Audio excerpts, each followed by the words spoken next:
বাংলাদেশে এই মুহূর্তে একটা কমপ্লেক্স সিচুয়েশনে আছে আসলে সরকার, বিরোধী দল, স্টুডেন্ট, ছাত্র জনতা আর সাধারণ মানুষের মধ্যে এক ধরনের ভীতিকর পরিস্থিতি। এটার পেছনে বিভিন্ন কারণ আছে আসলে। এক হচ্ছে এই যারা বিপ্লবী তাদের যে অবস্থানটা, তাদের যে যৌন কানেকশন, সাধারণ মানুষের সাথে কানেকশনটা বেশ দুর্বল মনে হচ্ছে কিছু কিছু মানুষ ছাড়া। হ্যাঁ, আচ্ছা, কিছু কিছু ব্যক্তি ছাড়া। একটা হচ্ছে এই যে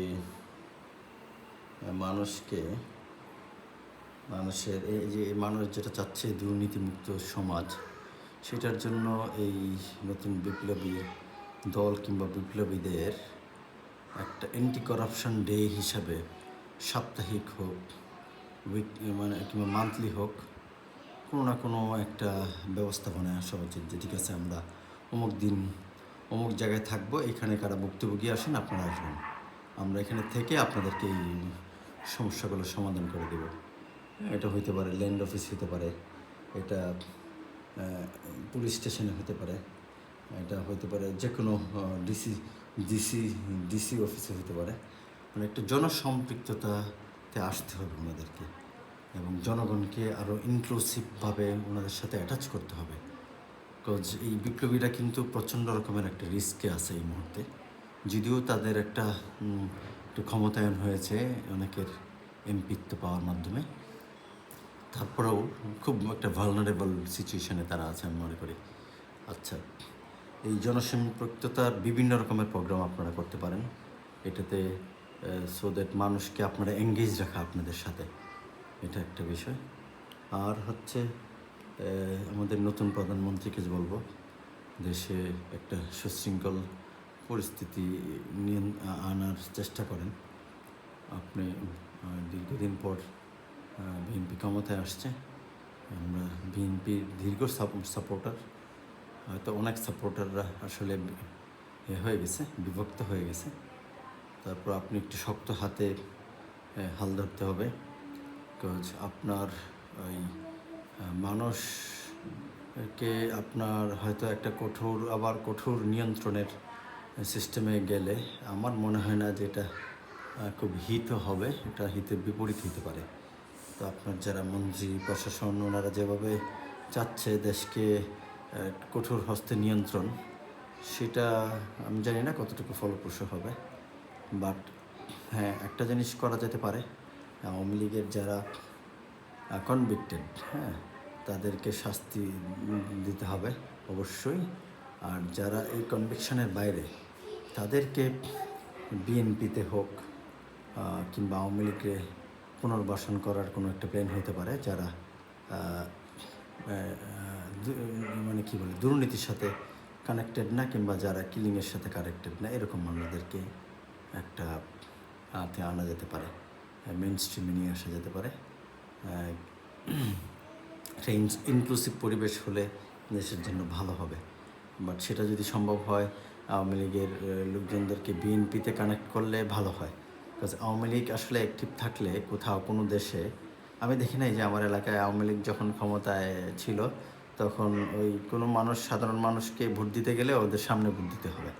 তো আওয়ামী লীগ আসলে ক্ষমতায় থাকলে নির্বাচন যেটা, এটা এক তো নির্বাচনটা ইনক্লুসিভ করা খুবই একটা চ্যালেঞ্জিং বিষয়, ট্রান্সপারেন্ট করা আরও চ্যালেঞ্জিং। তো সেক্ষেত্রে আওয়ামী লীগ যদি থাকে ওই রকম অ্যাক্টিভেশনে, ওই রকম মোডে থাকলে, আওয়ামী লীগকে আসলে এরা যেহেতু 3 টার্ম খুব অ্যাগ্রেসিভভাবে দেশকে, মানুষকে ভোটাধিকার থেকে বঞ্চিত করছে, মিনিমাম ওদেরকে 3 টার্ম দূরে রাখা উচিত, এটা আমি মনে করি আর কি। এটা যদি ওদেরকে, তারপর ওদেরকে রেজিস্ট্রেশনের প্ল্যানে আসা উচিত। আর এর মধ্যে যারা আওয়ামী লীগের যারা ফেয়ার মানুষ, তাদেরকে বিএনপিতে নিয়োগ দেওয়া যেতে পারে।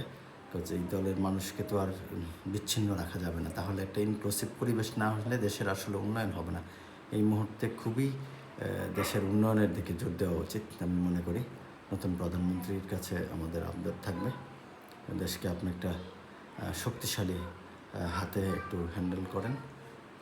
এটা হচ্ছে হচ্ছে আর ছাত্র জনতাকে আপনার আপনার কী বলে এখন আপনি দমন করবেন। সারা দেশে একটা মানুষের ক্ষমতায়ন হয়ে গেছে। সারা দেশের মানুষ এখন আসলে একটা স্বাধীনতা আর এতে আছে। হ্যাঁ, এটা আপনার অটো রিক্সা থেকে শুরু করে, হ্যাঁ, তো বাট এটা আবার বার্স্ট করতে পারে। তো এই যে জনতা আবার বিপ্লবে নামবে না, এরকম হিসাব করাটা ভুল হবে আমি মনে করি বাংলাদেশের প্রেক্ষিতে। বিকজ হচ্ছে তো সব কিছু মিলে দেশের উন্নয়নের দিকে সবারই আমাদের মনে আসা উচিত। একটা 5 বছরের সরকার আসছে, এই সরকারের এখানে দেশি ইনভেস্টমেন্ট আসুক, দেশি ইনভেস্টমেন্ট আসুক, একটা ভালো পরিস্থিতি হোক। মানুষের আসলে অনেক মানুষের অনেক পরিস্থিতির মধ্যে আছে, খারাপ ব্যবসা বাণিজ্যের পরিস্থিতি অনেক জায়গায় খারাপ আছে, যেহেতু ইনভেস্টমেন্টগুলো স্টাক হয়ে আছে। সো আমি আশা করব যে আপনার একটা ভালো সময় আমাদের জন্য আসবে। অনেক মানুষের চাকরি নাই, অনেক মানুষের ব্যবসা নাই। দেখা যাচ্ছে যে ওরা কিন্তু বলতেছে যে আওয়ামী লীগ জমানাই ভালো ছিল।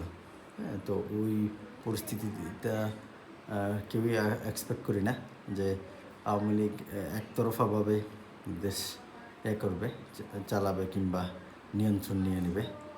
এই একটা বাজে টেন্ডেন্সি আওয়ামী লীগের সবসময় আছে। তো আশা করি আমার এই পরামর্শগুলো বিপ্লবীরা হোক, সরকার পক্ষের হোক, যারাই হোক, আমার মনে হয় এটা দেশের জন্য আমাদের খুব এখন দরকার।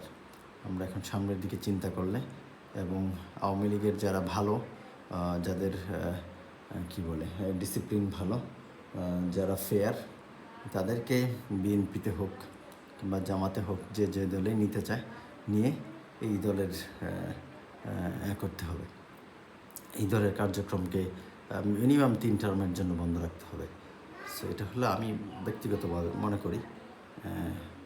তো আপনারা অনেকে হয়তো আমাকে অনেক রকমের ট্যাগ দিবেন, কথা বলবেন, আমি জানি না, আমার আসলে খুব বেশি ভিউ হয় না। তারপরেও আমার মনে হয়েছে যে দেশকে এখন এগিয়ে নিয়ে যাওয়ার সময় আমরা ওই একজন আরেকজনের পেছনে না লেগে থেকে আমাদের মনে হয় মানুষের সাথে কানেকশনটা বাড়ান সবার। মানুষের মনের ভিতরে ঢোকার চেষ্টা করেন সরকারি দলে যারা আছেন, আর যারা বিরোধী দলে আছেন কিংবা যারা বিপ্লবী, তারা মানুষের সাথে কানেক্টিভিটি বাড়ান। আপনারা যেহেতু বলছেন কি বলে ওই দুর্নীতিমুক্ত সমাজ, এই দুর্নীতির বিরুদ্ধে আপনাদের বিভিন্ন রকমের ডে পরিচালনা করেন। অমুক দিন আপনারা অমুক জায়গায় যাবেন, অমুক দিন অমুক জায়গায় যাবেন, সেখানে জনমানুষ আপনাদের কাছ থেকে যাবে, যারা ভুক্তভোগী তাদেরকে এখানে অন স্পট সেবা দেওয়ার ব্যবস্থা করেন। এরকম ধরনের আপনারা আরও অনেক রকমের প্ল্যান হতে পারে। এগুলো একটু চিন্তা ভাবনা করে আমার মনে হয় দেশকে আপনারা জনমানুষের সাথে কানেক্টেড থাকলে তাহলে সরকার আপনাদেরকে এই প্যাচে ফেলানোর চেষ্টা করবে কম, ট্রেপে ফেলানোর চেষ্টা করবে কম। আপনাদের বিরুদ্ধে অনেক রকমের কিন্তু চলার সম্ভাবনা আছে। হ্যাঁ, বিপ্লবকে নিশ্চিহ্ন করে দেওয়ার সম্ভাবনা আছে কিন্তু। সো আপনাদের জনমানুষের সাথে কানেকশনটা অবশ্যই শক্ত করতে হবে। সরকারকে বলি, সরকার উন্নয়নের দিকে জোর দেন, মানুষের চাওয়া পাওয়ার দিকে নজর রেখে একটু উন্নয়নের দিকে আগিয়ে নেওয়া যাক দেশকে, আমরা সেটা আশা করব। আসসালামু আলাইকুম ওয়া রাহমাতুল্লাহ। চেয়েছিলাম একটু লম্বা ভিডিও করব, অনেকগুলো বিষয় ছিল, কিন্তু আসলে রোজা রমজানের মাস, সেই আমি আসলে ফেস কখনো দেখাতে চাই না। আমি খুব একটা কথা বলার ইচ্ছাও ছিল না কখনো সমাজ ব্যবস্থা নিয়ে, বাট এই খুব এখন একটা ট্রমার মধ্যে দিয়ে যাই। হ্যাঁ, ওই জন্য কথা বলতে ইচ্ছা করে।